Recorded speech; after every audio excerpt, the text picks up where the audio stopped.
목적이 이끄는 삶. 릭 워렌. 데이 21. 교회를 보호하기. 평안의 매는 줄로 성령의 하나 되게 하신 것을 힘써 지키라. 에베소서 4장 3절.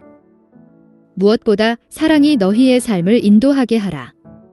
그러면 교회 전체가 완벽한 조화를 이루게 될 것이다. 골로새서 3장 14절. 교회의 하나됨을 보호하는 것이 우리의 일이다. 교회의 하나됨이란 신약 성경에서 천국이나 지옥에 관한 이야기보다도 더 많이 언급될 만큼 중요하다.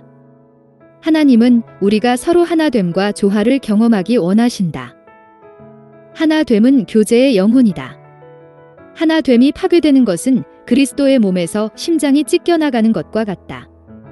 하나됨은 우리가 하나님의 교회에서 삶을 함께 경험하기를 바라시는 하나님의 방법의 본질이고 핵심이다. 그것의 모범은 삼위일체의 하나님이시고 우리도 이처럼 연합하기를 원하신다. 하나님은 희생적인 사랑, 겸손한 이타주의 그리고 완벽한 조화의 최고의 모범이시다. 하늘에 계신 아버지는 모든 부모들과 마찬가지로 자녀들이 서로 어울려 지내는 모습에 기뻐하신다. 예수님은 로마 군병들에게 잡히시기 전생의 마지막 순간에 우리의 하나됨을 위해 뜨겁게 기도하셨다. 그 고통스러운 시간 속에서 그분에게 가장 중요한 것은 우리의 하나됨이었다. 이것은 그 문제가 얼마나 중요한지를 보여준다. 세상에서 교회보다 하나님께 소중한 것은 없다. 그분은 교회를 위해 가장 큰 값을 치르셨고 교회가 분열, 갈등 그리고 부조화로 인한 치명적인 손상으로부터 보호받기를 원하신다. 우리가 하나님의 가족이라면 교제를 나누는 곳, 즉 속한 교회의 연합을 지키는 것이 우리의 책임이다. 우리는 하나됨을 지키고 교제를 보호하며 교회 가족과 모든 믿는 사람들 간의 조화를 이루기 위해 할 수 있는 것을 모두 하라고 예수 그리스도로부터 위임받았다. 성경은 이렇게 말한다. 평안의 매는 줄로 성령의 하나 되게 하신 것을 힘써 지키라. 어떻게 그렇게 할 수 있을까? 성경은 우리에게 실제적인 충고를 해준다. 서로의 차이점보다는 공통점에 초점을 맞추라. 바울은 우리에게 이렇게 말했다. 이러므로 우리가 화평의 일과 서로 덕을 세우는 일을 힘쓰나니 믿는 사람들로서 우리는 한 분 주님, 한 몸, 한 목적, 한 아버지, 한 성령, 한 희망, 한 믿음, 한 세례, 침례, 그리고 한 사랑을 공유한다. 그리고 우리는 같은 구원, 같은 삶 그리고 같은 미래를 공유한다. 이는 우리가 열거할 수 있는 차이점들보다 훨씬 중요한 우리가 집중해야 할 요소들이다.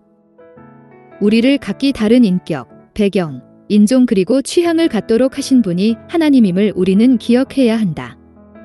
그래서 우리는 이 차이를 단지 참아내는 것이 아니라 소중히 여기고 즐겨야 한다. 하나님은 획일성이 아닌 하나됨을 원하신다.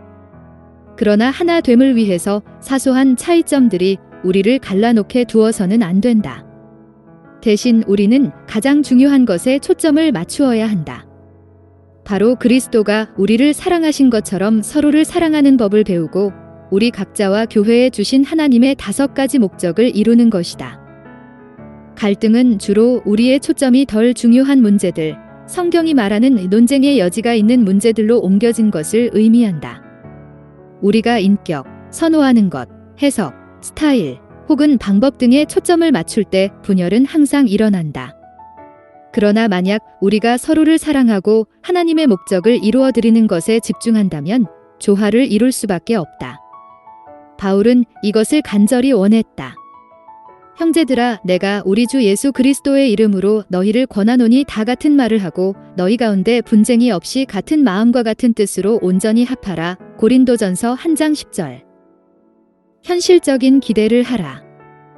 하나님이 원하시는 진정한 교제가 어떤 것인지 발견한 후에는 교회 내의 이상과 현실의 괴리 때문에 절망하기 쉽다. 그래도 우리는 그런 불완전함에도 불구하고 열정을 가지고 교회를 사랑해야 한다. 비판하면서 이상을 추구하는 것은 성숙하지 못한 행동이다. 반면에 이상에 대한 노력 없이 현실에 안주하는 것은 자기 만족일 뿐이다. 성숙함이란 이 둘 사이의 긴장 속에서 사는 것이다. 다른 믿는 사람들이 우리를 실망시키고 절망하게 할 수도 있지만 그렇다고 그것이 그들과의 교제를 끝내는 핑계가 될 수 없다. 그들이 가족처럼 행동하지 않을지라도 그들은 우리의 가족이고 우리는 그들을 떠나버릴 수 없다. 대신 하나님은 이렇게 말씀하신다. 모든 겸손과 온유로 하고 오래 참음으로 사랑 가운데서 서로 용납하고 제베소서 4장 2절. 물론 사람들은 타당한 많은 이유들로 교회에서 멀어진다. 갈등, 상처, 위선, 무시, 인색함, 형식주의 그리고 그 밖의 죄들이 그 이유가 된다. 하지만 이런 이유들로 충격을 받고 놀라기보다 우리는 교회가 우리를 포함한 죄인들로 구성되어 있다는 사실을 기억해야 한다. 우리는 죄인이기 때문에 때로는 의식적으로 때로는 무의식적으로 서로 상처를 준다. 그럴 경우 교회를 떠나기보다는 가능하다면 남아서 그 문제를 해결하려고 노력해야 한다. 도망가는 것보다는 화해하는 것이 더 성숙한 인격과 깊은 교제로 나아가는 길이다. 교회에 한 번 실망하거나 환멸을 느꼈다고 해서 떠나는 것은 성숙하지 못한 행동이다. 하나님은 우리와 다른 사람들에게 가르쳐 주시고자 하는 것들이 있다. 더군다나 우리가 탈출해서 갈 수 있는 완벽한 교회는 없다. 모든 교회는 나름대로의 약점과 문제점들을 가지고 있다. 우리는 곧 다시 실망하게 될 것이다. 그루초 막스는 그를 받아주는 그 어떤 모임에도 속하고 싶지 않다고 이야기한 것으로 유명하다. 만일 교회가 완벽해서 우리를 만족시켜줄 수 있다면 그 완벽함 때문에 우리는 그 교회의 구성원이 될 수 없다. 왜냐하면 우리는 완벽하지 않기 때문이다. 나치에 대항하다 순교한 독일 목사 디트리히 보네퍼는 신도의 공동생활이라는 고전을 남겼다. 그 책에서 그는 교회에 대한 환멸은 우리의 완벽함에 대한 잘못된 기대를 없애주기 때문에 좋은 것이라고 했다. 교회가 완벽해야 사랑받는다는 환상을 빨리 버리면 버릴수록 우리는 더 빨리 겉모습을 버리고 우리 모두가 불완전하며 은혜를 필요로 한다는 사실을 받아들일 것이다. 이것이 진정한 공동체의 시작이다. 모든 교회가 이러한 푯말을 내걸 수도 있다. 완벽한 사람은 지원하지 않아도 됩니다. 이곳은 스스로가 죄인이고 은혜가 필요하다는 것을 인정하며 영적으로 성장하길 원하는 사람만을 위한 곳입니다. 보네퍼는 믿는 사람들이 모인 공동체 자체보다 공동체에 대한 자신의 꿈을 더 사랑하는 사람은 그 공동체를 파괴하는 사람이다. 만일 우리가 속한 공동체에 대해 경험이나 예산의 부족, 약점, 작은 믿음 그리고 어려움에도 불구하고 매일 감사하지 않으면서 모든 것이 하찮고 사소하다고 불평만 한다면 우리는 하나님이 세우신 공동체의 성장을 막는 것이다고 말했다. 비판하기보다 격려하라. 공동체에 참여하고 기여하는 것보다는 한 발짝 뒤로 물러서서 섬기는 사람들을 비판하는 것이 항상 더 쉽다. 하나님은 서로를 비판하거나 비교하거나 판단하지 말라고 계속해서 경고하신다. 우리가 다른 믿는 사람이 믿음에서 그리고 진정한 신념에서 한 행동을 비난하면 우리는 하나님의 일을 방해하는 것이다. 남의 하인을 판단하는 너는 누구뇨 그 섰는 것이나 넘어지는 것이 제 주인에게 있음에 저가 세움을 받으리니 이는 저를 세우시는 권능이 주께 있음이니라. 로마서 14장 4절. 바울은 다른 믿는 사람들이 우리와 다른 신념을 가졌다고 판단하거나 멸시해서는 안 된다고 덧붙인다. 내가 어찌하여 내 형제를 판단하느뇨 어찌하여 내 형제를 업신 여기느뇨 우리가 다 하나님의 심판대 앞에 서리라. 우리가 다른 믿는 사람을 판단할 때마다 4가지 일이 순간적으로 일어난다.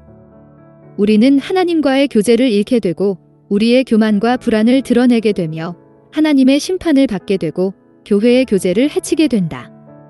비판적인 영은 희생이 따르는 악이다. 성경은 사탄을 우리 형제들을 고소하던 자라고 부른다. 비난하고 불평하며 하나님의 가족을 비판하는 것은 사탄의 일이다. 우리가 비판할 때마다 우리는 사탄에게 속아 그의 일을 대신해주는 꼴이 된다. 아무리 우리가 다른 크리스천들과 동의하지 않는다 해도 그들이 우리의 적이 아니라는 사실을 꼭 기억하라. 우리가 다른 믿는 사람을 비교하고 비난하는 데 보낸 모든 시간은 교제와 연합을 이루는 데 쓰여야 했던 시간이다. 성경은 이렇게 말한다. 그러므로 우리는 서로 사이좋게 지내는 일에 힘을 다하고 뜻을 모아야 합니다. 격려의 말로 서로 도와주십시오. 험담을 귀담아 듣지 말라. 험담은 우리가 그 문제나 해결책과 전혀 관계가 없을 때 남에게 정보를 전하는 것이다. 우리는 험담을 퍼뜨리는 것이 잘못임을 안다. 하지만 우리가 교회를 보호하기 원한다면 험담을 귀담아 들어서도 안 된다. 험담에 귀 기울이는 것은 훔친 물건을 받는 것과 같다. 우리도 똑같이 죄를 짓는 것이다. 누군가 우리에게 다른 사람을 험담하려 할 때 용기를 내어서 그만하세요. 저는 그것을 알 필요가 없습니다. 그 사람과 직접 이야기해 보셨나요? 라고 말하라. 우리에게 험담을 늘어놓는 사람은 우리에 대해서도 험담을 한다. 그들을 믿어서는 안 된다. 만일 우리가 다른 사람에 대한 험담에 귀를 기울인다면 하나님은 우리를 악을 행하는 자라 부르실 것이다. 악을 행하는 자만이 악을 행하는 자의 말을 듣는다. 그들은 교회를 분열시키고 자기들만 생각하는 자들입니다. 그들에게는 아무것도 없으며 성령의 표지도 전혀 없습니다. 하나님의 양 우리 속에서 때로 가장 큰 상처를 늑대가 아닌 다른 양으로부터 받는다는 것은 슬픈 일이다. 바울은 동족을 잡아먹는 식인종 같은 크리스천들이 교제를 해치는 것에 대해 경고했다. 성경은 이러한 사람들을 피해야 할 대상이라고 말한다. 두루 다니며 한담하는 자는 남의 비밀을 누설하나니 입술을 벌린 자를 사귀지 말지니라. 잠언 20장 19절. 교회 내의 갈등을 가장 빨리 해결하는 방법은 험담을 퍼뜨리는 이들과 사랑의 모습으로 대면하여 그만하도록 요구하는 것이다. 솔로몬은 이렇게 지적했다. 나무가 다하면 불이 꺼지고 말짱이가 없어지면 다툼이 쉬느니라. 잠언 26장 20절. 갈등을 해결하는 하나님의 방법을 익히라. 지난 장에서 언급한 원칙들 말고도 예수님은 교회의 갈등을 해결하는 3단계의 간단한 과정을 제시해 주셨다. 함께 믿는 동료가 너에게 상처를 주거든 가서 그에게 말하여 둘 사이에서 해결하여라. 그가 들으면 너는 친구를 얻는 것이다. 그가 듣지 않거든 다른 한두 사람을 데리고 가서 다시 말해보아라. 증인이 있으면 일이 공정해질 것이다. 그래도 그가 듣지 않거든 교회에 말하여라. 마태복음 18장 15절로 17절. 메시지 성경. 갈등이 일어나고 있을 때 상대방에게 용기를 내어 직접 이야기하기보다는 제3자에게 불평을 늘어놓는 것이 인간의 본성이다. 하지만 이것은 상황을 더 악화시킬 뿐이다. 그것보다 우리는 관련된 사람에게 직접 가야 한다. 개인적으로 대면하는 것이 항상 첫 번째 단계이고 이는 빠를수록 좋다. 만일 단둘이서 문제를 해결할 수 없다면 그 다음 단계는 그 문제를 확인하고 관계를 회복하기 위해 몇 사람의 도움을 받는 것이다. 만일 상대방이 계속 고집을 부린다면 어떻게 할 것인가? 예수님은 교회에 알리라고 말씀하신다. 그래도 그 사람이 계속 거부한다면 그 사람을 믿지 않는 사람처럼 대해야 한다. 목사와 지도자들을 지지해주라. 완벽한 지도자는 없다. 하지만 하나님은 그들에게 교회의 하나됨을 지킬 책임과 권위를 주셨다. 사람들 사이의 갈등 속에서 이것은 고맙지 않은 일이다. 목사들은 상처를 받았거나 갈등하고 있거나 성숙하지 못한 교인들 사이에서 중재하는 유쾌하지 않은 역할을 해야 한다. 그들은 또한 모두를 기쁘게 해야 하는 불가능한 임무도 받았다. 이것은 예수님도 하시지 못한 일이다. 성경은 우리가 섬기는 사람들과 어떤 관계를 맺어야 하는지 분명하게 말하고 있다. 너희를 인도하는 자들에게 순종하고 복종하라. 저희는 너희 영혼을 위하여 경성하기를 자기가 회개할 자인 것 같이 하느니라. 저희로 하여금 즐거움으로 이것을 하게 하고 근심으로 하게 말라. 그렇지 않으면 너희에게 유익이 없느니라. 히브리서 13장 17절. 언젠가 목사들은 하나님 앞에 서서 그들이 우리들을 얼마나 잘 돌보았는지에 대해 회개하게 될 것이다. 하지만 우리도 책임이 있다. 우리도 하나님 앞에서 얼마나 지도자들에게 순종했는지 회개할 것이다. 성경은 목사들에게 불화를 일으키는 사람들을 어떻게 다루어야 하는지 구체적으로 이야기해준다.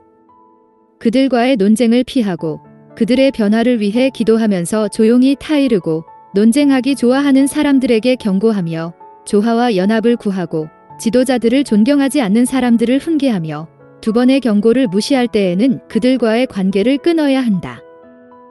우리를 영적으로 인도하고 섬기는 사람들을 존경하면서 우리는 교회를 보호해야 한다.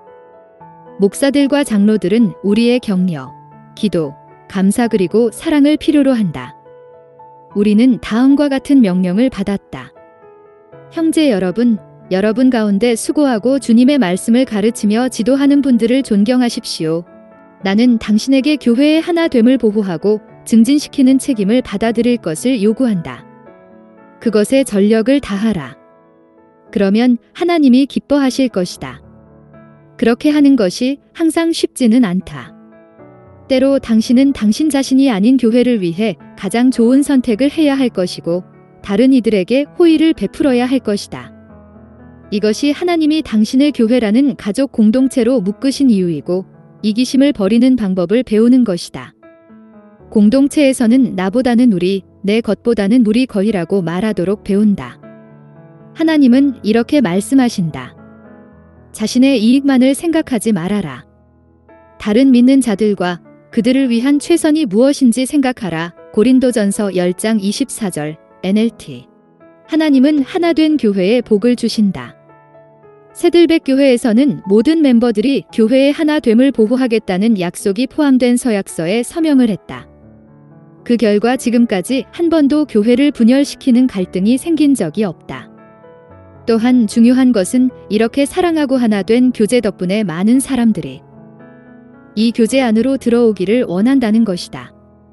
지난 7년 동안 우리 교회는 9,100명 이상의 새신자에게 세례, 침례를 주었다.